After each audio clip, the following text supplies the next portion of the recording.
আলহামদুলিল্লাহ, আল্লাহ রাব্বুল আলামিনের কাছে কৃতজ্ঞ হচ্ছি যে আল্লাহ রাব্বুল আলামিন আমাদেরকে সাইয়্যিদুল আইয়াম জুমার দিনে সাইয়্যিদুল মাকান আল্লাহ রাব্বুল আলামিনের ঘরে আল্লাহর সবচেয়ে দামি সৃষ্টি মানুষ তার মাঝে ঈমানদার করে আল্লাহ রাব্বুল আলামিনের সবচেয়ে পছন্দনীয় মাহফিল মাজালিতুজ যিকিরে আমাদেরকে জুমার ওয়াক্তের আগে ভাগে আসার বসার তৌফিক, যোগ্যতা, সুস্থতা, মন মানসিকতা, পরিবেশ পরিস্থিতি আল্লাহ রাব্বুল আলামিন দিলেন। সে আল্লাহর কাছে আল্লাহ রাব্বুল আলামিনের শেখানো বাক্যে আনন্দ চিত্তে আমরা আল্লাহর কৃতজ্ঞতায় সকলে সমস্বরে আল্লাহর শুকরিয়া আদায় করছি, সকলে পড়ছি আলহামদুলিল্লাহ।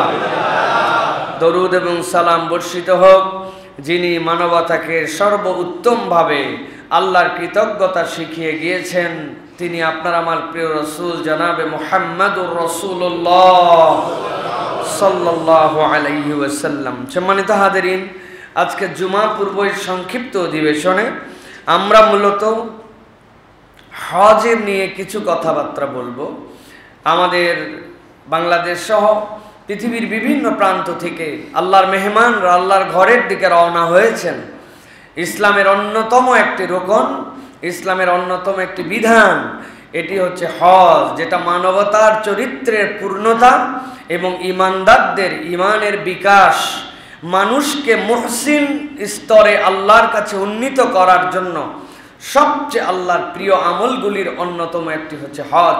আজকে আমরা হজ নিয়ে কথা বলবো। তবে হজের তো ব্যাপক বিভিন্ন ধরনের কথা আছে। আমরা মূলত আজকে একজন হাজির হজের সফরে যে 5টি বুঝ বিশেষত দরকার, যে 5টি বুঝ যদি কোনো হাজি তার জীবনে অর্জন করে নিতে পারে, তাহলে সে একজন আল্লাহর কাছে সফল তথা মাবরুর তথা জান্নাতের ঘোষণাপ্রাপ্ত তথা সদ্য ভূমিষ্ঠ শিশু তুল্য এরকম একজন বান্দায় পরিগণিত হতে পারবে যদি তার মাঝে 5টি বুঝ থাকে। তা আমরা আজকে এই সংক্ষিপ্ত সময়ে এই 5টি বুঝ যেটা হাজিদের জীবনে দরকার এ বিষয়ের উপরে কিছু কথাবার্তা বলবো। আল্লাহ রাব্বুল আলামিন আমাদের সকলকে মৃত্যুর পূর্বে সুস্থতার জিন্দেগিতে একটিবার অন্তত যেন হজের সফরের জন্য আল্লাহ কবুল করেন, বলেন আল্লাহুম্মা আমিন। আল্লাহ রাব্বুল আলামিন কোরআনুল কারীমের মধ্যে হজ যে মূলত কি প্র্যাকটিস শিখাবে এটার আল্লাহ রাব্বুল আলামিন একটা ধারণা দিয়েছেন। আল্লাহ কোরআনে বলেছেন যে হজের মাসগুলা সুবিদিত, নির্ধারিত। আপনার আমার কাছে হজের মাস হচ্ছে জিলহজ, জিলহজের 10 তারিখে হজ, অতএব হজের মাস হচ্ছে জিলহজ মাস, তাই তো ভাই? কিন্তু কোরআন এবং সুন্নাহর পরিভাষায় হজের মাস একটা নয়, হজের দিন, হজের মূল অনুষ্ঠানের পারফরমেন্স করার মাস জিলহজ। কিন্তু হজের মাস মূলত 3টা, রমাদান শেষ হওয়ার পরে শাওয়াল, জিলকদ, জিলহজ, এই 3টাই হচ্ছে আল্লাহর কাছে হজের মাস। আল্লাহ রাব্বুল আমিন বলছেন আল হাজ্জু আশহুরুম মা'লুমাত, দুনিয়ার মানুষ তোমাদের কাছে হজের যে মাসগুলো এইগুলা সুবিদিত মাস। এই মাসগুলা সুবিদিত বলার কারণ মক্কার যারা মুশরিক ছিল ইব্রাহিম আলাইহিস সালামের পর থেকে, ওই মানুষগুলো যারা যে ধর্মের অনুগামী ছিল তাদের কাছে একটা হজ ছিল। যদিও আমরা যেভাবে যেই অনুষঙ্গে প্রতিপালন করি এই ধরনের ছিল না, কিন্তু হজ তাদের কাছে ছিল। আল্লাহ বলছেন যেই মানুষদের কাছে হজ ছিল, খানায় কাবা ছিল, ওই মানুষগুলা জানতো হজের মাসগুলা কোনগুলা। কিন্তু আল্লাহ রাব্বুল আমিন বলছেন ফামান ফারাদা ফিনাল হজ্জ, আল্লাহ রাব্বুল আমিন বলছেন তোমাদের মধ্যে থেকে যাদের উপরে হজ ফরজ হবে, যারা নিয়ত করবে আমরা হজের মাসে হজের সফরের উদ্দেশ্যে রওনা হব, আল্লাহ বলছেন আমি রব হিসাবে তাদের জন্য নির্ধারণ করে দিলাম হজের নিয়ত করলে হজের মাস সমূহের মধ্যে এই মানুষগুলার জন্য 3 ধরনের কাজকে আল্লাহ নিষিদ্ধ ঘোষণা করলেন। আল্লাহ রাব্বুল আমিন বলছেন ফালা রাফাসা ওয়ালা ফুসুকা ওয়ালা জিদালা ফিল হজ। আল্লাহ রাব্বুল আমিন বলছেন তোমাদের জন্য 1 নম্বর দায়িত্ব, অশ্লীলতা তোমরা করতে পারবা না। 2 নম্বরে তোমাদের জন্য দায়িত্ব হচ্ছে কোনো পাপাচার তোমাদের জীবনে থাকবে না। আর 3 নম্বর ওয়ালা জিদালা ফিল হজ, হজের মাসসমূহের মধ্যেই তোমাদের জীবনে যেন ঝগড়াঝাটি না থাকে। প্রশ্ন কখনো হৃদয়ের মধ্যে এরকম উদ্ধৃত হয়েছে কিনা একটু ভেবে দেখেন তো। গুনাহ করা, পাপাচার করা, বেহায়াপনা করা, ঝগড়া বিবাদ করা সব সময়ের জন্যই তো নিষিদ্ধ। তাহলে রব্বুল আলামিন কেন এটার সাথে হজকে সংশ্লিষ্ট করলেন?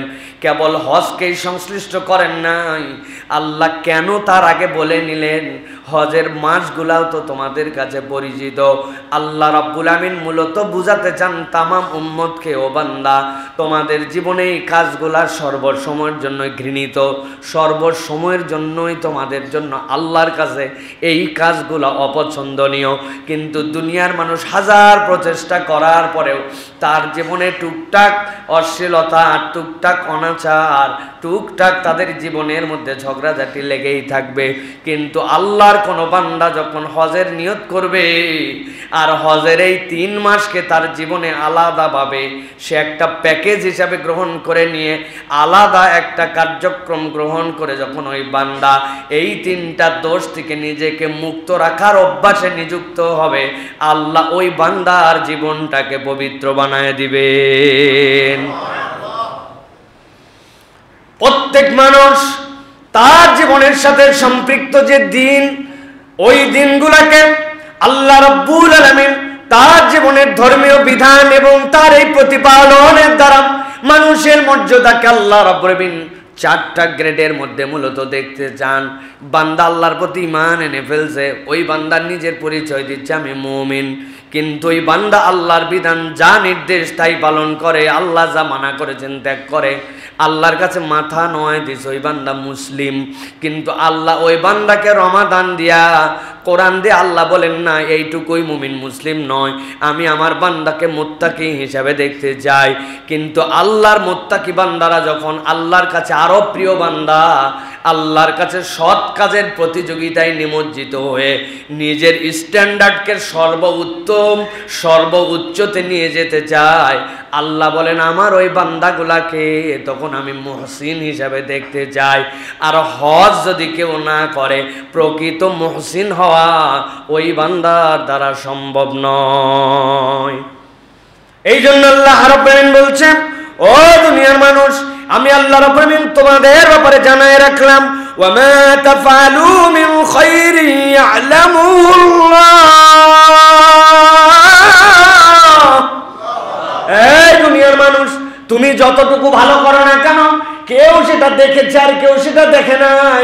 দুনিয়ার কেউ স্বীকৃতি দিয়েছে, আবার দুনিয়ার কেউ স্বীকৃতি দেয় নাই। এত ভালো কাজ করলাম, কোন রকম পুরস্কার তো আমার আমলনামায় জুটলো না। কত ল্যামস্যাম মানুষজন কিছু করতে না করতে সরকারের সাথে সম্পর্ক থাকার জন্য, অমুক তমুকের তেলবাজি করার জন্য বিরাট বড় বড় পুরস্কার পায় না ভাই? কি পুরস্কার? পুরস্কারের নাম হচ্ছে উনি শুদ্ধ ব্যক্তি। শুদ্ধ ব্যক্তি উনি। শুদ্ধ ব্যক্তি মানে কি? অন্যদের শুদ্ধির সাথে তিনি হচ্ছে আইডল। কিন্তু যখন তার সম্পদের বিবরণ খোঁজা যায়, তখন দেখা যায় বাংলাদেশে তার থেকে বড় দুর্নীতিগ্রস্ত লোক আর নাই। এরকম লোকের নাম না বললেও আপনারা বুঝতে পারেন। বুঝেন নাকি ভাই? আমার আল্লাহ রাব্বুল আলামিন এই জন্য বলছেন, ওয়া মা তাফআলু মিন খাইরিন ইয়ালামুল্লাহ ওয়া তাযাওয়াদু ফাইন্না খায়রাজ যাদিত তাকওয়া। এই হযরতরা, এই আল্লাহর দিকে তোমরা যারা রওনা হবে, আমি রব তোমাদেরকে বললাম, ফালা রাফাসা ওয়ালা ফুসুকা ওয়ালা জিদালা ফিল হজ। হজের সফরের মধ্যে তোমার জন্য কোনো পাপাচার থাকবে না, অন্যায় থাকবে না, ঝগড়া থাকবে না। তুমি তো পাথেয় সংগ্রহ করবে, এখন ব্যাগ গোছাচ্ছ তুমি 2 সেট ইহরামের কাপড়, 2টা লুঙ্গি, 2টা জামা, প্লেট, প্রয়োজনীয় ঔষধ, এমনকি চশমার পিছনে চশমা যেন পড়ে না যায়, ফিতা, ভাত যেন ভালো করে খাইতে পারি, আচার, শুকনা মরিচ, কোনো আইটেম বাদ নাই। বান্দার সবগুলা ব্যাগের মধ্যে ভরাইছে। স্যান্ডেল যদি একটা হারায় যায়, কোথায় খুঁজতে যাব? 2 জোড়া স্যান্ডেল নিছে। স্যান্ডেল যেন অন্য কারো গায়ের মধ্যে লাগে, বিরক্ত না হয়। হারামের ভিতরে যেন পানি না পড়ে, স্যান্ডেল কার মধ্যে ঢুকাবে তার ব্যাগও নিজে। আল্লাহ বলছেন নেও বান্দা তাজাওয়াদু, আমি আল্লাহ তোমাকে দায়িত্ব দিলাম পাথেয় সংগ্রহ করো। তবে রব বলছেন ফা ইন্না খায়রাজ যাদিত তাকওয়া, দুনিয়ার এই পাথেয় যতই সংগ্রহ করো, যতগুলো জিনিস যাই নাও না কেন, সবচেয়ে বেশি যেইটা সংগ্রহ করে নিয়ে যাও ওইটা হচ্ছে রবের ভীতি। আল্লাহর তাকওয়া যার জীবনে আছে, আল্লাহ বলছেন তার থেকে বড় সম্বল আর তার জীবনে কিছু নাই। সুবহানাল্লাহ। আল্লাহ রাব্বুল আলামিনের পরে বলছেন ওয়াত্তাকুনি ইয়া উলিল আলবাব, তোমার যদি জ্ঞান থাকে, তুমি যদি বুদ্ধিমানদের মধ্যে অন্তর্ভুক্ত হও, আমি রব তোমার জন্য বললাম তুমি আল্লাহকে ভয় করো, বাকি সব পাথেও আল্লাহ তোমাকে মিলাই দিবে। সুবহানাল্লাহ। এই জন্য আমাদের এক স্যার ছিলেন, প্রফেসর ডক্টর আব্দুল্লাহিল বাকি স্যার বলতেন, যা নিছো ব্যাগে এইগুলা সব তো 22 কেজির উপরে হওয়া চলবে না, 23 কেজি একটা ব্যাগ, এইটুকুই তোমার, কিন্তু বস্তাকে বস্তা অদৃশ্য একটা ব্যাগ থাকবে তোমার সাথে, যার ভিতরে আল্লাহ ভীতি, আল্লাহ ভয়, তাকওয়ার পথেও তোমাকে নিয়ে যেতে হবে। দুনিয়ার ব্যাগ অনেক সংগ্রহ করে নিয়ে যায়, কিন্তু তাকওয়া নিয়ে যায় না। ওই ব্যক্তির হজ অনেক সময় ওই জেদ্দা এয়ারপোর্টেই থেকে যায়। এই জন্য প্রিয় ভাইয়েরা, আল্লাহ রাব্বুল আলামিন আপনাকে আমাকে নির্দেশনা দিচ্ছেন, হজে যাও। এই জিনিসগুলি তোমার লাইফে যদি প্র্যাকটিস করে নিয়ে আসো, তাহলে রব তোমার জন্য এমন নিয়ামত দিবেন, যেই নিয়ামত তুমি আর কখনো কল্পনাও করতে পারবে না যে রব তোমার জীবনে কিভাবে পরিবর্তন ঘটাইছেন। এই জন্য নবীজি বলছেন, কেউ যদি হজ করে ফালাম ইয়ারফুস ওয়ালাম ইয়াফসুক, এর ভিতরে রফাস করে না, এর মধ্যে ফিসক করে না, আল্লাহ নবী বলছেন সে যেন ফেরত আসলো তার ঘরে। মা যেদিন তাকে ভূমিষ্ঠ করেছিল, আমল নামায় গুনাও লেখার অ্যাকাউন্ট ছিল না, সওয়াবও লেখার অ্যাকাউন্ট ছিল না, আল্লাহ তাকে জিরো বানায়া, আল্লাহ সদ্য ভূমিষ্ঠ সন্তান তুল্য পবিত্র করে তাকে তার ঘরে ফেরত দিবেন। সুবহানাল্লাহ। পৃথিবীর একটা আমলও নাই, হজ হচ্ছে এমন আমল, আর একটা আমল নাই যে আপনার আমল নামাকে আল্লাহ জিরো বানায় দিবেন। সুবহানাল্লাহ। তার মায়ের পেটে যেদিন ভূমিষ্ঠ হয়েছিল, আল্লাহ এরকম করে দিয়েছেন। বয়স কত? 70, বয়স কত? 60, বয়স কত? 80। সুবহানাল্লাহ বিহামদি। অতএব হৃদয়ের মধ্যে এই স্বপ্ন লালন করা যে আল্লাহর ঘরে আমি হজ করতে যাব, এটা ইমানদার মাত্র তার ইমানের নমুনা। আমার টাকা নাই, আমার পয়সা নাই, আমার গরিব মানুষ, কবে হবে হজ বড় লোকদের, এটা ইমানদারের তবিয়ত নয়। ইমানদারের তবিয়ত আমি হজ করব, দেনেওয়ালা আল্লাহ, আল্লাহ যদি নেওয়ার ব্যবস্থা করে দেন আমি চলে যাব। আপনার এই নিয়তের উপরে হজ না করেও যদি মারা যান, আল্লাহ চাইলে আপনাকে হজের সওয়াব দিয়ে দিতে পারেন। সুবহানাল্লাহ। এই উম্মতের না এটা সৌভাগ্য, আর তো কোনো উম্মতের সৌভাগ্য এটা ছিল না। আগামী শুক্রবার আসিতেছে পূরবী সিনেমা হলে, রূপালী পর্দায়। চিন্তা করছেন যা আছে কপালে, যে বিজ্ঞাপন না দেখে আমি কোনো উপায় নাই, দেখবো আগামী শুক্রবার সিনেমা। আল্লাহর কি কাম, বৃহস্পতিবার বাজার করতে যাইয়ে আপনার ঠ্যাঙ্গের মধ্যে এক রিক্সাওয়ালা দিছে ধাক্কা, চিতর হয়ে পড়ে কোমরে ব্যথা, শুয়ে আছেন ঘরের মধ্যে। কোমর ঠিক থাকলে কিন্তু আপনি যাইতেন সিনেমা হলে, কিন্তু কোমরের ব্যথায় যেতে পারেন নাই। আপনি যে গত শুক্রবার নিয়ত করছেন আর এই শুক্রবার যান নাই, আপনার এক চুলো গুনাহ আপনার আমল নামায় লেখা হয় নাই, বরং আল্লাহ আপনারা বাঁচায় দিয়েছে। কিন্তু আজকের দিনে নিয়ত করছেন, আল্লাহ আমার উপরে হজ ফরজ হলেই আমি হজ করব, কোনোদিন হজ করতে পারেন নাই, কিন্তু এই নিয়ত করার কারণে যতদিন দুনিয়ায় বেঁচে ছিলেন, আল্লাহ আপনার ওই নিয়তের একটা সওয়াব আপনার আমল নামায় দিয়েছেন। সুবহানাল্লাহ। এটা উম্মতে মুহাম্মাদের বৈশিষ্ট্য। উম্মতে মুহাম্মাদের অনেকগুলো বৈশিষ্ট্যের মধ্যে এটা একটা। আরেকটা, উম্মতে মুহাম্মাদিকে আল্লাহ সমূলে ধ্বংস করে দিবেন না। আল্লাহ রাসূলুল্লাহ সাল্লাল্লাহু আলাইহি ওয়াসাল্লামের এই ফজলে আল্লাহ উম্মতে মুহাম্মাদিকে সমূলে ধ্বংস করবেন না, এটাও আল্লাহ রাব্বুল আলামিনের দেওয়া একটা নিয়ামত। অতএব প্রিয় ভাইয়েরা, হৃদয়ে হজের ভালোবাসা লালন করতে হবে, হৃদয়ে এটাকে ধারণ করতে হবে। কতদিন গল্প বলেছি আমি আমাদের মহল্লায়, হ্যাঁ, আব্দুর রব নামে একজন ছিল, গরিব মানুষ, বেচারির 2 ফ্যামিলি, অনেকগুলা বাচ্চা কাচ্চা, দিন আনে দিন খায়, এরপরে অসুস্থ হয়ে গেল, মানুষের কাছে চেয়ে নিত যে ভাই আমাকে একটু সহযোগিতা করেন। কিন্তু এই হতদরিদ্র মানুষটা চালাক ফকির ছিল, যার কাছে যাই চাইতো, একটু বড় লোক দেখলে তার কাছে বলতো যে ভাই আপাতত 50টা টাকা দেন, আর সুযোগ পাইলে আমার একটু হজে পাঠায়েন ভাই। এরকম বলতেই থাকে, ওর অভ্যাস এইটা, যারে তারে বলে। একটু গাড়িওয়ালার কাছে ভিক্ষা দেখছে, গাড়িওয়ালাকে বলবে আমার একটুখানি হজে পাঠায়েন ভাই। এই মিসকিন যে একদিন ভিক্ষা না করলে তার পরিবার চলে না, সেই লোকটাকে আল্লাহ রাব্বুল আলামিন এমন কবুল করছেন। একজন বলছে দুনিয়ার কত ফকির ভিক্ষা করলো আমার কাছে, জীবনে কোনোদিন কেউ বলেনি আমাকে হজে পাঠান। এই তোর পাসপোর্ট আছে? বলছে না। আমার অফিসে আসিস, পাসপোর্ট করায়া 2 বার হজে গেছে। আরে ভাই, দুনিয়ার এক বড় লোক দেখে যদি এই লোক এইটা বলতে পারে, তাহলে বড় লোকের বড় লোক, যিনি বড় লোকই দান করেন, যিনি রাজ্জাক, তার কাছে কোনোদিন বলছেন আল্লাহ আমি দুনিয়ার গরিব, তোমার কাছে ভাত চাই, তোমার কাছে চাল চাই, ভাড়া বাড়িতে থাকি, ভাড়া বাড়ির টাকা মিটাতে পারি, এইটা চাই, এইসব গরিব আমি আল্লাহ, আর তুমি রাজ্জাক, তোমার কাছে একবার বললাম, একবার আমাকে একটু হজে পাঠায় তো আল্লাহ। আল্লাহর কাছে যদি বলার মতো বলা যায়, রব যে কিভাবে দিতে পারেন এটা দুনিয়ার কেউ জানে না, ঠিক কিনা? আল্লাহ যেন আমাদেরকে এই বুঝটা দান করেন, বলেন আল্লাহুম্মা আমিন। আল্লাহ এই জন্য কোরআনুল কারীমের মধ্যে বলছেন ওয়ালিল্লাহি আলান নাসি হিজ্জুল বাইতি মান ইসতাতা ইলাইহি সাবিলা ওয়া মান কাফারা ফা ইন্নাল্লাহা গনিয়্যুন আনিল আলামিন। আল্লাহ বলছেন আল্লাহর ঘরে যাওয়ার মতো যদি তোমার তৌফিক হয়ে যায়, তোমার যদি নিজের যে সময়টুকু হজের সফরে থাকবা, ওই সময়টুকুতে তোমার পরিবার চলানোর মতো, তোমার আয়ত্তের মধ্যে যদি খরচ দেওয়ার মতো থাকে, আর যদি তুমি আল্লাহর ঘর পর্যন্ত পৌঁছাতে পারো, ফেরা নয়, আল্লাহ বলছেন যদি পৌঁছাতে পারো, আল্লাহ বলছেন আমি রব তোমার জন্য দায়িত্ব দিলাম, আল্লাহর ঘরে যাওয়া এবং হজ করা তোমার উপরে ফরজ। তবে দুনিয়ার মানুষ এইটা মনে করো না যে তুমি হজ করে আল্লাহর বিরাট উপকার করে দিচ্ছ, আল্লাহর বিরাট দরকার তোমার হজ।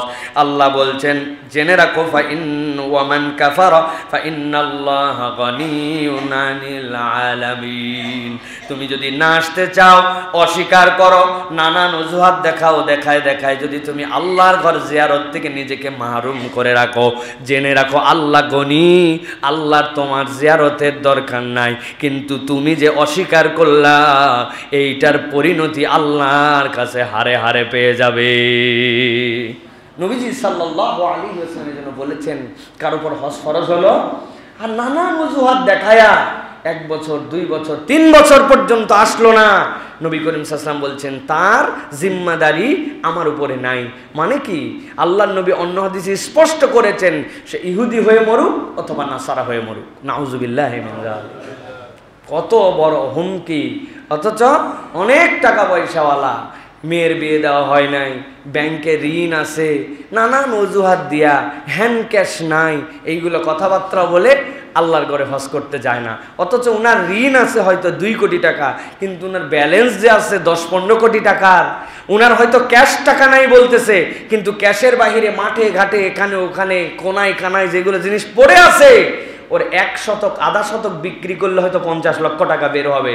কিন্তু আল্লাহরে ভূগোল বুঝ দিয়ে রাখছে, হ্যান্ড ক্যাশ নাই, মেয়ের বিয়ে দেই নাই, এখনো ঝামেলা মুক্ত হয় নাই, গুনাহ খাতা শেষ করা হয় নাই, গুনাহ খাতা সব শেষ করে শেষ বয়সে যে একবারে পবিত্র হজ করে আসবো, তাই তো না ভাই? তাই না?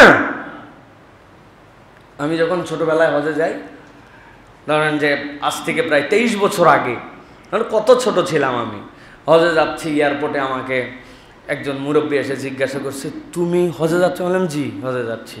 বলছে যে তুমি হজ ধরে রাখবে কেমন? তা আমি বলছি চাচা 2টা বড় বড় ব্যাগ নিয়েছি। বুঝছেন বেটা ইয়ার কি মারো?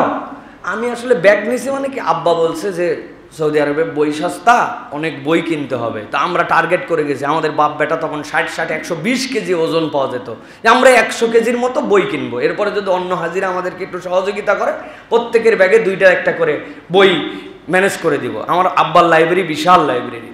তো এখন ওই মুরব্বীকে আমি যেন বলছি, আব্বা যেহেতু এর আগে হজে গেছে, এক ধরনের ব্যাগ পাওয়া যেত সাদা, মধ্যে দিয়ে লম্বা লম্বা লাল হেভি ব্যাগ, হাজিরা জানে এটা, আমি বলছি এরকম 2টা বস্তা নিছি, মানে আব্বার গতবারের বস্তা এই 2টা নিয়ে বলে ব্যাপারটা তো এখনো বিয়ে শাদী হয় নাই, বয়স কম, আসার পরে কত পাপ কত কিছু বাকি আছে, হজ রাখবি কোন জায়গায়? আমি বললাম ওহো এই ঘটনা। তাহলে আমি তো মনে করছি যে হজ ধরে আনবো মানে বস্তায় করে ধরে আনবো।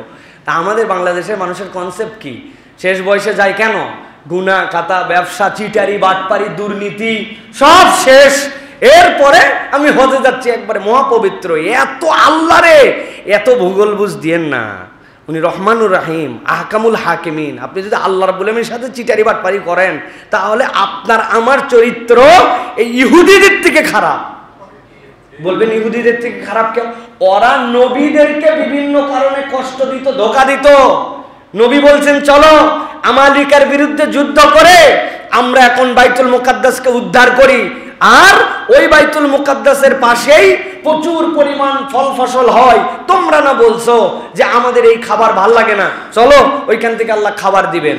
ওরা মুসা আলাইহিস সালামকে বলছে ও খাবারও চাইছিলাম, সবই চাইছিলাম, কিন্তু যুদ্ধ করে জিতা লাগবে, এত দূর আমাদের সময় নাই, তুমি আর তোমার আল্লাহ যায় যুদ্ধ করো, যুদ্ধ যখন জিতে যাবে আমাদের খবর দিও, আমরা চলে আসবো। কেইসা বেয়াদবের বেয়াদব।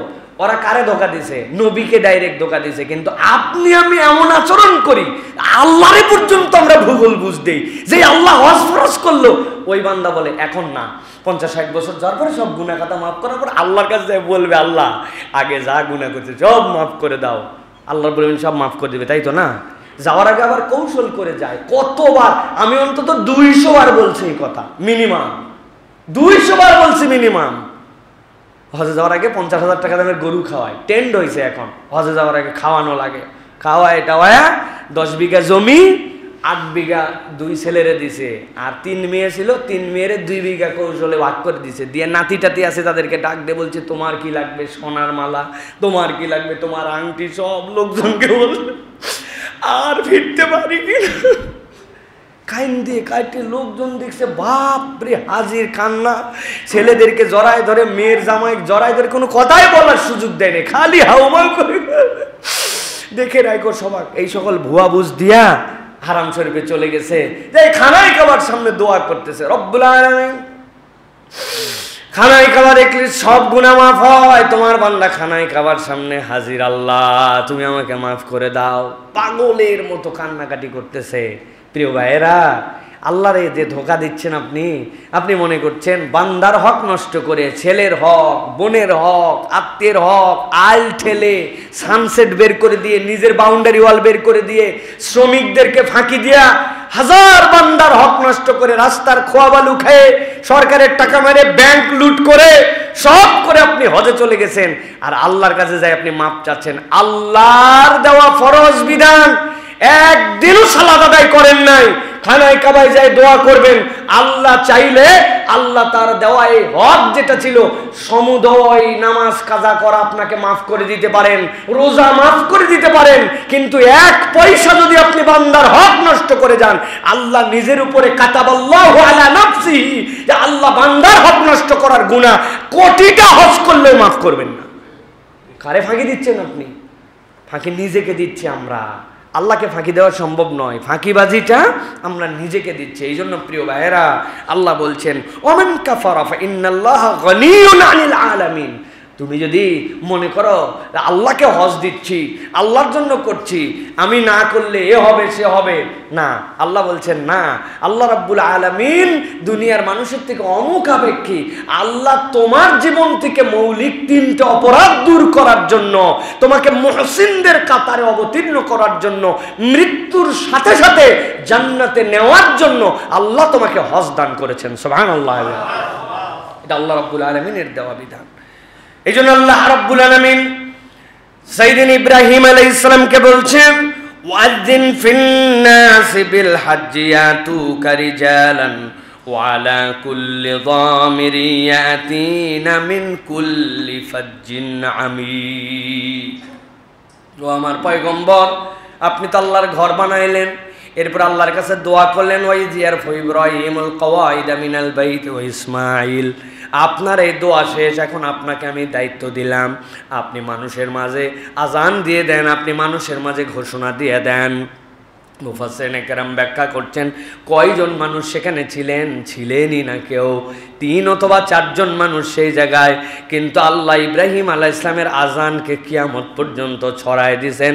কিয়ামত পর্যন্ত অনাগত মুমিন আল্লাহর ঘরের দিকে তাদের হৃদয়ের টান থাকবে, এবং যাদের উপরে হজ ফরজ হবে ওই আজানে সাড়া দিয়া ওই বান্দারা আল্লাহর ঘরে হজের উদ্দেশ্যে যাবে। আল্লাহ এখানে 2টা শব্দ ব্যবহার করেছেন, গভীর মনোযোগ দেন। তালেবে ইলম যারা আছেন যাওয়ার পরে এটার তাফসীর বের করে পড়ে দেখবেন। আল্লাহ যে বলছেন ইয়াতুকা রিজালান, কতগুলা মানুষ নিজেদের জীবনকে বিসর্জন দিয়ে পায়ে হেঁটে আল্লাহর ঘরের দিকে রওনা হবে। কোথায় সাইবেরিয়া, কোথায় তুরস্ক, কোথায় আজারবাইজান, কোথায় আমেরিকা, কোথায় বাংলাদেশ, কোথায় হিন্দ, এইরকম কোনো দূরত্বকে তারা মাপবে না, বরং আল্লাহর ঘরের আকর্ষণ তাদের হৃদয় এমন হবে এই মানুষগুলা পায়ে হেঁটে হেঁটে আল্লাহর ঘরের দিকে রওনা দিবে।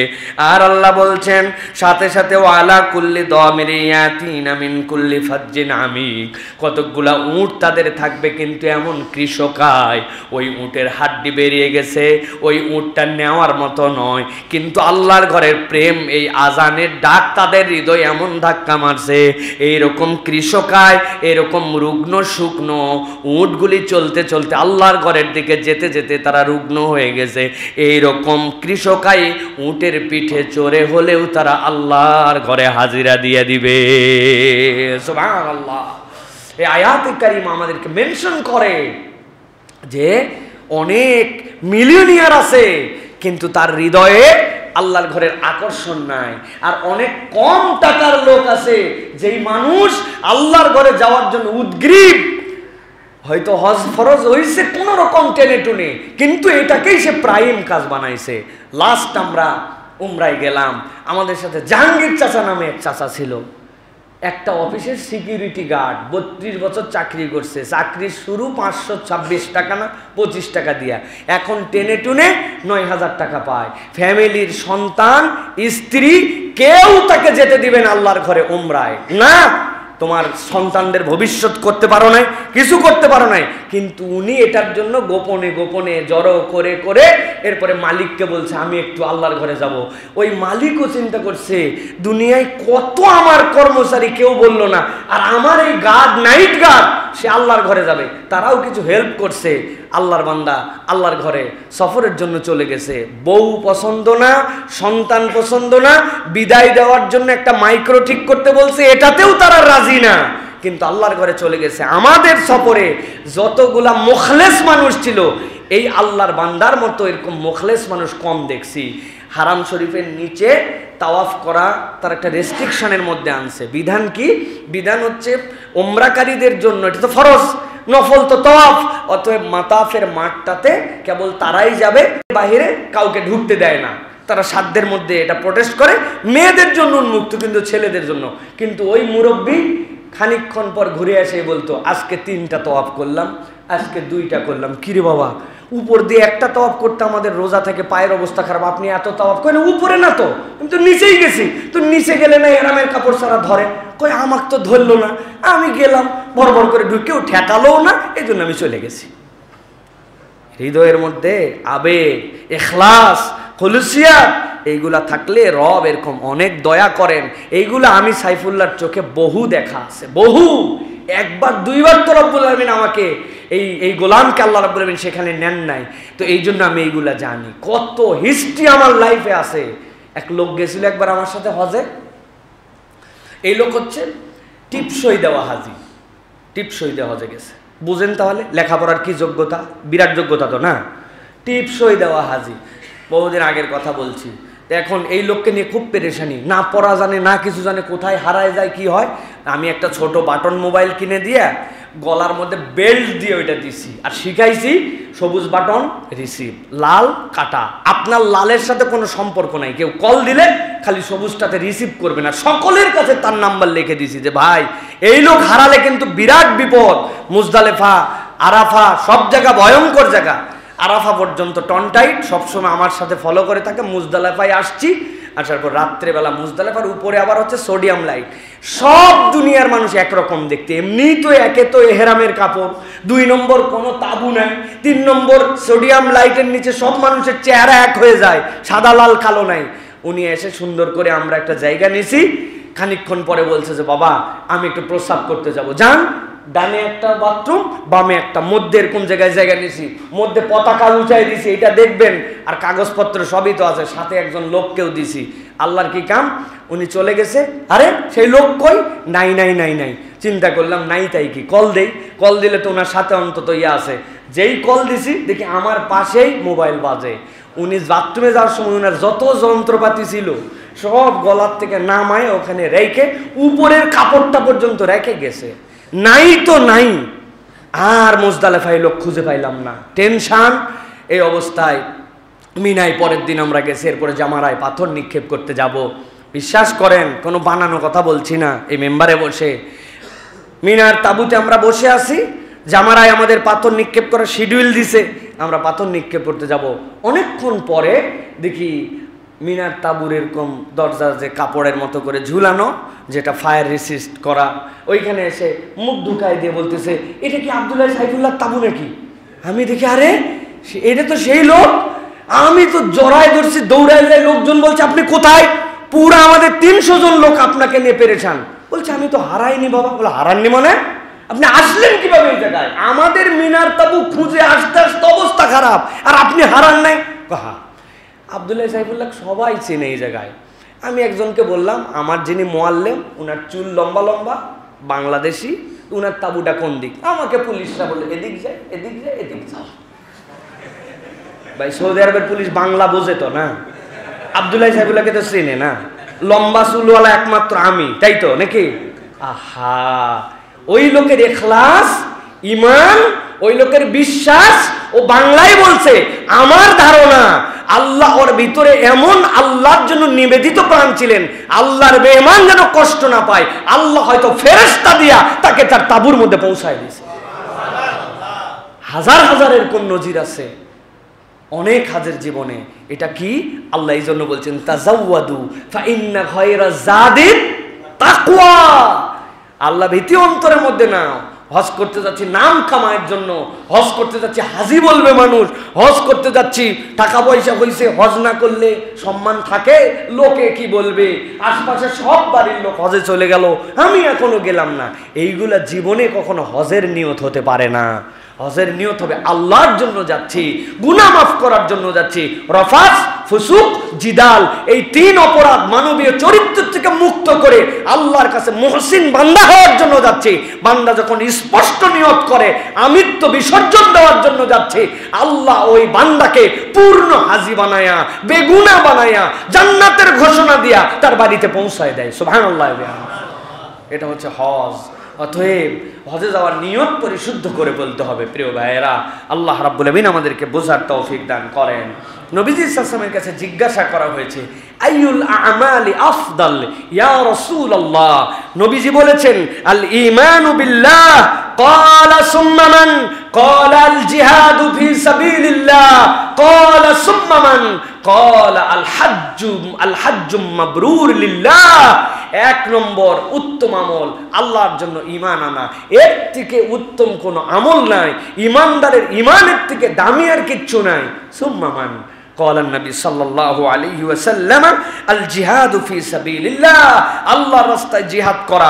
ক্বালা সুম্মা মাযা? ক্বালা হাজ্জুম মাবরুর, যেই হজটা মাবরুর হজ, এর থেকে বড় স্ট্যান্ডার্ড আমল আর নাই। ইসলামের 3 নম্বর সম্মানিত আমলের নাম হজ। সুবহানাল্লাহ। অতএব এইটা পারফর্ম করা, এইটাকে কবুলিয়াতের জায়গায় নিয়ে যাওয়া এত সহজ নয়।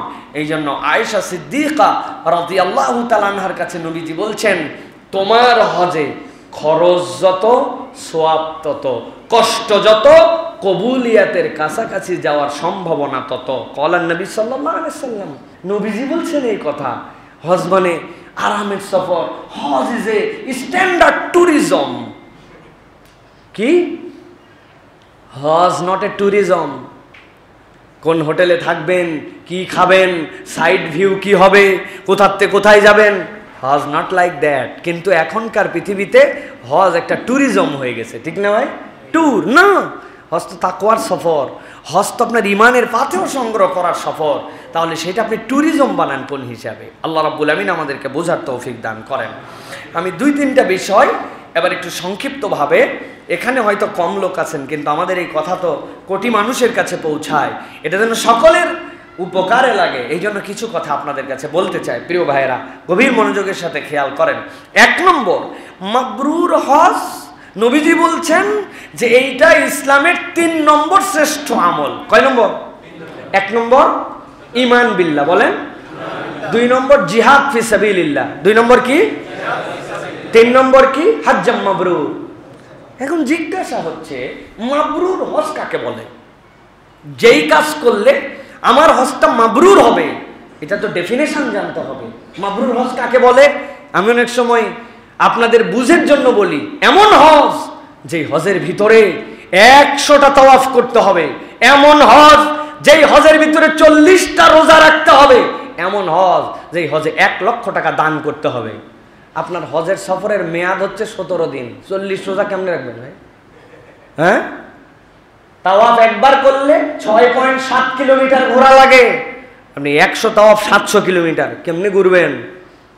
তাহলে মানে বোঝা যায় এইগুলো হজ মাবরুরের শর্ত নয়। ইমাম নববী রাহমাতুল্লাহি আলাইহি বলছেন, হজ মাবরুর কাকে বলে? হুয়াল্লাযী লা ইয়ারতাকিবু সাহিবুহু ফীহি মাসিয়াহ, যেই হজের সফরে হাজির জীবনে হজটা গুনাহ মুক্ত, ওইটাই হচ্ছে হজে মাবরুর। হযরতে রাসূল আকরাম সাল্লাল্লাহু আলাইহি ওয়াসাল্লাম বলছেন, মান হাজ্জা ফালাম ইয়ারফুস ওয়ালাম ইয়াফসুক রাজা কায়াউমিন ওয়ালাদাতহু উম্মুহু, যে হজ করলো তার মধ্যে ফিস্ক করলো না, আল্লাহর প্রকাশ্য ইবাদতটা করলো না, কোনো গুনাহ করলো না, সে যেন সদ্য ভূমিষ্ঠ সন্তানের মতো প্রত্যাবর্তন করলো, তার মানে এটাই হজ্জে মাবরুর। কিন্তু নবী করিম সাল্লাল্লাহু আলাইহি ওয়াসাল্লাম বলছেন, হজ্জে মাবরুরের বুঝটা তোমরা ভালো করে বুঝে নাও। যেই হজের মধ্যে 100 উমরা, 100 তাওয়াফ, 1 লক্ষ টাকা দান, অনেকগুলি রোজা, 5-7 খতম কোরআন শরীফ, এইগুলো হয়তো তুমি কিছুই করতে পারবে না, কিন্তু আমি নবী তোমাদের জন্য সহজ করে দিলাম। নবী করিম সাল্লাল্লাহু আলাইহি ওয়াসাল্লাম বলছেন, বিররুল হজ্জি ইতআমুত তুআম ওয়া তাইয়িবুল কালাম, কারো হজের সফরে যদি অপর ভাইকে খাওয়ানোর অভ্যাস হয় আর তার মুখ দিয়ে যদি নরম কথা বের হওয়ার অভ্যাস হয়, নরম কথা বলে, সুন্দর কথা বলে, আর মানুষকে খাওয়ানোর মেন্টালিটি নেয়, ওই বান্দা 10টা তাওয়াফ করতে পারে নাই, 1 খতম কোরআন শরীফ শেষ করতে পারে নাই, ওই বান্দা হয়তো নফল অনেকগুলি আমল সেখানে করতে পারে নাই, 1000 টাকা খরচ করতে পারে নাই, কিন্তু এই 2 আমলের কারণে আল্লাহ তার জীবনে হজ মাবরুর নসিব করায় দিবেন। সুবহানাল্লাহ।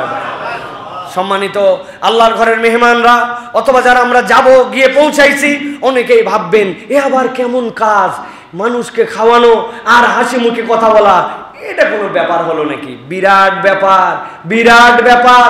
হজের সফরে যে গেছেন, হজের সফরে আপনার মন ভালো থাকে না, হজের সফরে যাওয়ার পরে বিভিন্ন কিছুর না পাওয়াতে আপনার তবিয়ত তেমন হয়, হাজী সাহেবের মুখ যেন গোমরা হয়ে যায়, হাজী মুখ দিয়ে সুন্দর কথাই বলতে পারে না, মানুষের প্রতি বিরক্তি, মানুষের প্রতি খেদ, মানুষের প্রতি এমন ধরনের কথা বলে যেটা বাংলাদেশে থাকতেও ওই মানুষ বলতো না। উদাহরণ, একজন লোক তার সাথী হারায় আসছে, একজন লোক তার চাবি খুঁজে পাচ্ছে না, একজন লোক স্বামী স্ত্রী গেছিল, বউটা কেমন করে জানি তার সাতছাড়া হয়ে গেছে, এসে বলছে ভাই আপনার ভাবিকে খুঁজে পাচ্ছি না। পাবেনই না তো, চলাফেরা শিখছেন, নিয়ম কানুন জানেন না কিছু, 2 জন 2 দিকে চলেন, আগেই বলছিলাম এরকম করেন, এই করেন, সেই করেন। ওই লোক তো ঘাবড়াই গেছে, কার কাছে সান্ত্বনা নিতে আইছি, সে তো উল্টা দেখি বিষাক্ত সাপ। প্রত্যেক হাজির তবিয়ত এরকম হয়ে যায়, অথচ কথাটা অন্যরকম হতে পারতো। এই মক্কার মধ্যে আপনার স্ত্রী আছেন, উনি তো বাহিরে চলে যায় নাই, হারালো কেমনে? সাথী ছাড়া হয়েছে ভাই, ইনশাল্লাহ পেয়ে যাবেন। কতকে দেখলাম সাথী ছাড়া হয়েছে, পাইছে, ঘাবড়ায়েন না তো ভাই। কোন জায়গাটায় হারাইছিল, সাথী ছাড়া হয়েছিল, চলেন তো আমি এই দিকটা একটু দেখি, আপনি এই দিকটা দেখেন। মোবাইল আছে আপনার, আপনারটা নাই, আমার বইয়ের কাছে, আহা নাম্বার মুখস্থ, হ্যাঁ লিখে রাখছি, দেন তো, আমার মোবাইলে ব্যালেন্স আছে। আপনি একটু কল করার জন্য বের করলেন, একটু কাঁধে হাত দিয়ে একটু সান্ত্বনা দিলেন, একটু বললেন ইনশাল্লাহ পেয়ে যাবে। এটাও একটা বলা, ওটাও একটা বলা। হাজি বেশিরভাগ ওইটা বলে, এইটা বলার তবিয়ত তার মেন্টালি থেকে উঠে যায়। অথচ এইটুকু বললে আল্লাহ নবী বলছেন সে তার মাবরুর হজের দিকে আগায় গেল। সুবহানাল্লাহ। খাওয়ানো বাঙালি সহ পুরা হাজিদের তবিয়ত খালি হাত পাতা, যেখানে যা পাবে খালি খালি ধাবড়ায় যায় নেওয়ার জন্য। এক ভ্যানওয়ালা ফল বিক্রি করতেছে 5 রিয়াল, আলা খামসা আলা খামসা আলা খামসা। ওর কাছে আছে 2টা কলা, একটা আপেল আর একটা মালটা দিয়ে একটা প্যাকেট বানাইছে, বানায় বিক্রি করতেছে। এখন প্যাকেট শেষ, খোলা মাল বাকিগুলা প্যাকেটে ভরবে। হাজি চারিদিকে জড়ো হয়ে আছে, 5 রিয়াল করে কিনবে। ওই লোক বলছে সবর করো তোমরা, আমি একটু কিস নিয়ে আসি। কিস মানে পলিথিন। পলিথিন নিতে গেছে, এদিকে কোন একজন হাজি আছে পাশে বলে দিছে সাবিল সাবিল সাবিল। বলা মাত্র লোকজন খামসায়া ও ট্রাকের পিছনে যা মাল ছিল 5 মিনিটে সব নিয়ে চলে গেছে। ও পলিথিন নিয়ে এসে মাথা ধরে বসে পড়ছে, দেখে হাজিল সাবিল বলে তার সব মাল নিয়ে চলে গেছে। না রে ভাই, খালি আপনি নিবেন কেন? নবীজি বলছেন ইতাম, একটা খেজুর আছে অর্ধেক করে ডানের জনকে দিছেন, বামের জনকে দিছেন। 1 গ্লাস জমজমের পানি খেয়ে আসছেন, সাথে 2 গ্লাস পানি নিয়ে আসছেন। হাজি সাহেব আপনি একটু খান। একসাথে খেতে বসে লেজের ভাগটা দেখছে ওর পেল্টে পড়ছে, আমার কাছে পেটির ভাগ। ওই বেচারি মাছই খেতে পারে না, তার মধ্যে লেজ সবচেয়ে কাঁটা। আপনি বলছেন আমি লেজ খাইতে পারি, মাথা খাইতে পারি, পেটি খাইতে পারি, লেজটা দেন তো আমার এই জায়গায়। না না না লাগবে না। আরে মিয়া দেন লেজ। টেনে তুলে নিজের পেটিটা ওখানে দিয়ে দিছে। অন্তরের তামান্না কি? উনি লেজ খেতে পারে না, পেটি খেতে পারে। উনার খাবারও আছে, আমারটা আছে, জাস্ট একটু এক্সচেঞ্জ করে নিছে। খেজুর একটাই আছে, অর্ধেক করে নিছে। একটু মানুষকে খাওয়ানোর জন্য 10, 20, 50 রিয়াল আলাদা বাজেট করে নিছে। নবী করিম সাল্লাল্লাহু আলাইহি ওয়াসাল্লাম বলছেন বিররুল হাজ ইতামুত তুআম ওয়া তিবুল কালাম। ওই ব্যক্তির জীবনে মানুষকে খাওয়ানোর মেন্টালিটি যুক্ত হয়েছে আর সুন্দর করে কথা বলতে শিখছে। আল্লাহ তার হজকে মাবরুর বানায়া তার আমল নামায় জান্নাত লিখে দিবে। সুবহানাল্লাহ। কিন্তু হজের সফরে গেলে অনেক কিছু করার মেন্টালিটি, আসার পরে গল্প দেয় বহু কষ্ট, 30টা তাওয়াফ করছি, 2 খতম কোরআন শরীফ, মঙ্গল সোম রোজা বাদ দেই নাই। কিন্তু ওই লোকটা ভিজা গামছা নিয়ে এসে খেয়াল করে নাই, চাপাচাপি বেড বাথরুমতে বেড়ে উনার পাশেই বিছনায় ছিল, বিছনার মধ্যে গামছাটা ভিজা রেখে দিয়ে বেচারি লুঙ্গি টুঙ্গি পড়ছে। এই ফাঁকে গামছার ভিজাতে উনার চাদরটা একটু ভিজে গেছে। বেচারি আইসে, চেনেন হুঁশ আছে? হুঁশ আছে? হজে আসার সময় তো হুঁশ বাড়িতে রেখে আসছেন। বাপরে পিকআপ! হজের সফর বলে কিছু বললাম না, চেনেন না তো আমাকে, চেনার কথাও না। দেশে যে আমার কি অবস্থা না রে বাপ! উনি আমিত্ব বিসর্জন দিতে যায় নাই, আমিত্বের ভাবটা ভিন্ন রূপে দেখাতে গেছে। আপনার এই হজ রুম পার হয় না, মক্কা পার হতে অনেক দেরি আছে। পরিবর্তন হতে হবে প্রিয় ভাইরা। এই জন্য কোন হজটা আমার আমিত্ব বিসর্জনের, মাবরুর হজের, এইটা আপনাকে ফিল থেকে নিতে হবে। আল্লাহ আমাদেরকে একটা মাবরুর হজ আদায় করার তৌফিক দান করেন। এরপরে যেটা বলেছিলাম, হজের সফর 5টি বুঝের সাথে সম্পৃক্ত। এই 5টি বুঝ যার জীবনের সাথে সম্পৃক্ত, হজের সফর তার অনন্য। এর 1 নম্বর রাগ কন্ট্রোল করা, 2 নম্বর মাশকুর হালত অর্জন করা, 3 নম্বর মাবরুর গুণগুণ সম্পন্ন হজ করা, 4 নম্বর তালবিয়ার দাওয়াতকে হৃদয়ের মধ্যে বুঝে নেওয়া, 5 নম্বর নিদর্শন দেখে অনুভব জাগ্রত করা। মোটা দাগে শুনলে মনে হবে কিছু না, কিন্তু একটু ব্যাখ্যা করলে 5 মিনিট বুঝবেন। 1 নম্বর রাগ কন্ট্রোল করা। হজের সফর রাগের সফর। শয়তান এমন ভাবে আমাদেরকে রাগান্বিত করায়, বান্দা নিজেও অবাক হয়, দেশে থাকতে এত রাগ ছিল না, এখন এত রাগ কেন? আমি আমার ভাষায় বলি, কোনো একজন লোক বাজার করতে গেছে, পকেটের মধ্যে তার 2000 টাকা, পিছু লাগছে একটা তার বাটপার। খানিকক্ষণ পরে দেখছে আরেকজনের কাছে যে আরে 2000 না, এর পকেটের মধ্যে তো 50,000 টাকার ব্যান্ডিল। বুদ্ধিমান চোর হলে 2000 ছেড়ে 50,000-এর পিছনে ঘুরবে। আগে মারতো ব্লেড, এখন প্রয়োজনে চাকু মারবে। কেননা 50,000 টাকাতে ধরা খায়ও যে মায়ের, 2000 টাকাতেও কাছাকাছি মায়ের। অতএব চুরি করে জিততে চাইলে 50,000-এর পিছনে যাবে। হজের সাথে উদাহরণের মিল কি, রাগের সাথে উদাহরণের মিল কি? এক বান্দা নামাজ কাজা করছে, এক বান্দা রোজাতে গাফলতি করছে, আল্লাহর হুকুমে গাফলতি করছে। ওই বান্দার জীবনে শয়তান পরিশ্রম করে করে জাহান্নামের কাছে নিছে। কিন্তু আল্লাহ বলছেন ওই বান্দা যখন হজের সফরে আসছে, ও যদি একবার হজটা মাবরুর করতে পারে, একবার কবুল করতে পারে, একবার আরাফাত থেকে যদি আশহাদু আল্লা ইলাহা ইল্লাল্লাহ সাক্ষ্য দিয়ে বের হতে পারে, জাহান্নামে যাওয়া বান্দা আল্লাহ, আমি তো জান্নাতে নিব। এ তো এতদিন চেষ্টা করে করে খুচরা আইটেমে গেছিল, আর এখন তার পাইকারি লস, আল্লাহ তাকে ডাইরেক্ট জান্নাত দিবে। শয়তানের মাথা খারাপ। শয়তান ওই সময় হাজির পিছনে যেভাবে লাগে, দুনিয়ার কোন মুসলমানের পিছনে ওইভাবে লাগে না।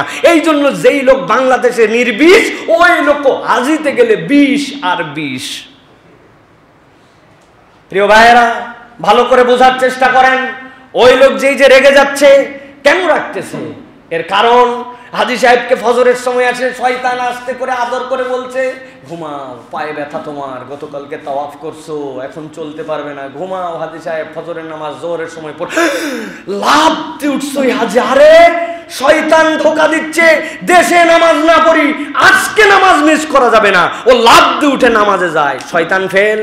বাথরুমের মধ্যে উনার আগে একজন গোসল করে বাড়াইছে, কোমরের বেল্ট রাখা, টান দিয়ে খুলে দেখছে ডলার আর রিয়ালে ভরা। চিন্তা করছে আল্লাহ মিলাই দিছে, যাক হজের সফরে আসে, এইগুলোতে খরচপাতি করব। শয়তান এই বোধ জাগ্রত করাতে পারবে না। কোনো হাজি চুরি করতে পারে না। ও নিজের গোসলের আগে গামছা বান্ধে বাইরে এসে বলবে, এই মিয়া হুশ করেন, এই ধরেন আপনার টাকা নেন, একটা পয়সা বের করবে না। শয়তান তাকে নামাজের ধোকা দিতে পারে না, চুরির ধোকা দিতে পারে না। এখন শয়তান হাজির পিছে লাগবে কোন দিক দিয়ে? রাগ করাও। রাগলেন তো হারলেন। সুতরাং হাজি যে রাগ করে, বুঝতে হবে হজ কবুলের আলামত। আপনি কন্ট্রোল করেন। 5টা কথা বলবো হাজি সাহেবদেরকে, রাগ কন্ট্রোল করেন। রাগ হবে, আপনি বুঝবেন আমাকে থামাতে হবে। শয়তান আবার আপনাকে এই বুঝো দিবে, সব জায়গায় থামতে হয় না, কত জায়গায় দেখাতে হয়। ওইটাও শয়তানের আরেকটা ইনজেকশন, ওখান থেকেও আপনাকে সতর্ক হতে হবে প্রিয় ভাইয়েরা। 2 নম্বর, মাশকুর হালত।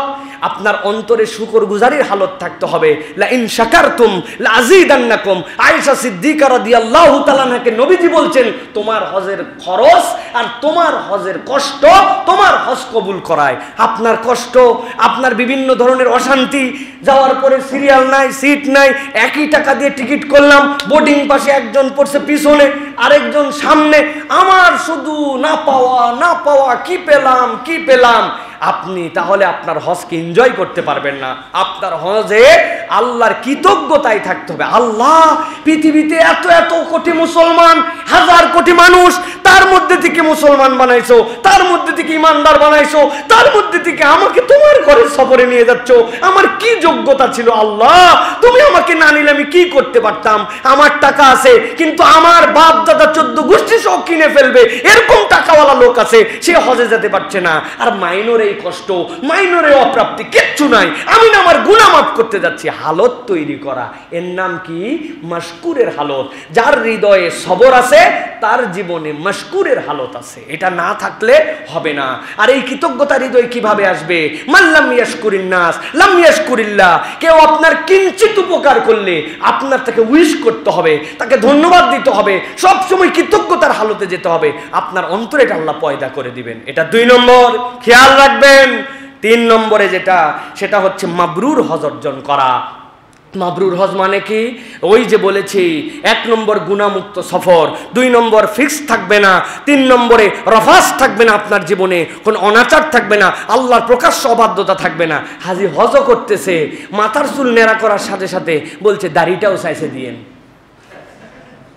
ফিস্ক বুঝে নাই, সে ফাসেক, সে বুঝে নাই এই ফিক্স তার জীবনে। হজের সফরে গেছে, অন্য সময় পর্দা পুশিদা যা ছিল, এখন পর্দা উঠে গেছে। সব হাজিরা ভাই বোন, উনার বউ আমার মাহারেম, কিন্তু এখন টেনশন নাই। আপা বলে 10 জন লোক মহিলা আছে, উনি মুখ খুলায় বলতেছে, ও সলিমের মা আসো। কিন্তু সলিমের মা দেখতেছে আরো 9টা কলিম কাহার কুদ্দুসের মাকে দেখে ফেলছে, তার সাথে ওনার কোনো সম্পর্ক। ফিস্ক, এটার থেকে আপনাকে বাঁচতে হবে। নবী করিম সাল্লাল্লাহু আলাইহি ওয়াসাল্লাম বলছেন, আর মাবরুর কি? ইতামুত তাআম ওয়া তিবুল কালাম। মানুষকে খাওয়ানোর মেন্টালিটি রাখতে হবে। সব সময় ফোর্স করে নিজেকে হাসি মুখটা ধরে রাখার চেষ্টা করতে হবে। মানুষের সাথে সদাচরণ করতে হবে, কেউ যেন আমার কথায়, আমার আচরণে, আমার ব্যবহারে কষ্ট না পায়। আর আলাদা বাজেট 100 রিয়াল, এটা রাখছি আমি শুধু মানুষকে খাওয়ানোর জন্য। খালি আমি চাই খাবো? আমি না 1 কেজি খেজুর একদিন খাওয়াবো?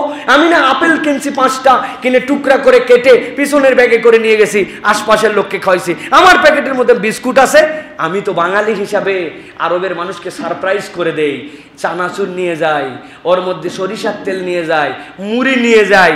এটা তো আরবের লোক চোখে দেখে নাই। ওরা ইফতারির সময় নানান কিছু খাওয়ায়, আর আমি 5 জন আমার সাথের লোকজন, ওই যে একজন বসে আছে কোনায়, আমার সাথের হাজি, এইগুলা সব আমরা ব্যাগের পিছনে করে এই পেঁয়াজি বেগুনি সব সুন্দর করে নিয়ে, একবারে তো ঢুকাতে দিবে না, সিস্টেম করে নিয়ে ওই যে জমজমের গ্লাস ওইগুলাতে করে করে দিয়ে অর্ধেক গ্লাস করে 10 জনকে দেই। আমাদের ইফতার নেওয়ার জন্য গন্ডগোল লেগে যায় তখন, যে ভাই কত খেজুর আর টক দই খাবো, একটু ভাই মিল গিয়া, ভাই মিল গিয়া, আজ মিল গিয়া।